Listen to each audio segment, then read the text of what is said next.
COVID-19. Wakenya wanatakiwa kuendelea kuchukua hatua za kudumisha usafi na utunzaji wa mazingira ili kuhakikisha kuwa Kenya inakuwa nchi salama na endelevu katika vizazi vijavyo. Rais William Ruto akiwa pamoja na viongozi wengine walipanda miti katika shule za msingi. Siku ya mazingira iliundwa ili kukuza uelewa na utumiaji wa mazingira nchini Kenya. Shule ya msingi ya Mtakatifu Ambrose nayo haikuachwa nyuma kwa kuwa mwalimu mkuu wa shule hiyo aliwaongoza wanafunzi katika shughuli ya kupanda miti. Mimi naitwa Andrew Wasieba, mwalimu mkuu wa shule hii ya Mtakatifu Ambrose.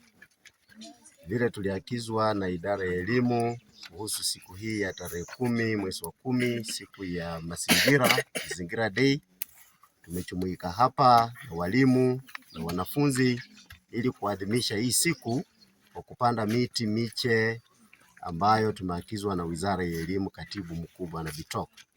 Kwa hivyo leo hii wanafunzi tumejumuika pamoja na tunaadhimisha hii siku ili kupanda miti kwa manufaa yetu sisi, kwa manufaa ya nchi yote kwa jumla, kwa kupanda miti ya matunda na miti ambayo tumeagizwa kupanda. Kwa hivyo leo hii nimefurahi kuwa hapa na walimu na pia wazazi wamejumuika na sisi ili kuona kwamba tunafanya vile serikali inahitaji. Tumefanya hivyo na tunaendelea kufanya hivyo ili mazingira yetu yapate kuboreshwa na tudumishe hii miti kuilinda ili watoto wetu wakipata hii matunda watakuwa na afya bora. Kwa hivyo nafurahi sana, nasema ni asante na tuendelee hivyo kutumika pamoja na kukuza nchi yetu ya Kenya. Wanafunzi walijawa na furaha wakati wa shughuli hiyo.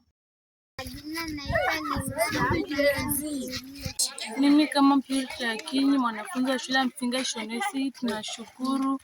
Tunasherehekea siku ya kupanda miti siku ya leo. Tunatoa shukrani kwa nchini Kenya, tunapanda miti ili kutunza mazingira yetu ya Kenya.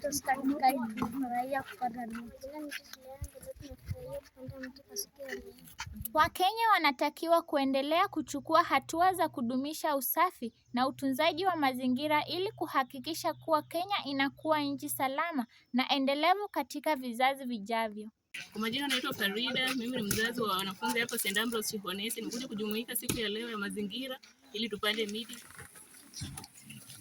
Je, wajua kuwa miti huleta hewa safi na mvua? Na je, umepanda yako? Kama bado, panda sasa. Nazril Sakina, Kibu TV.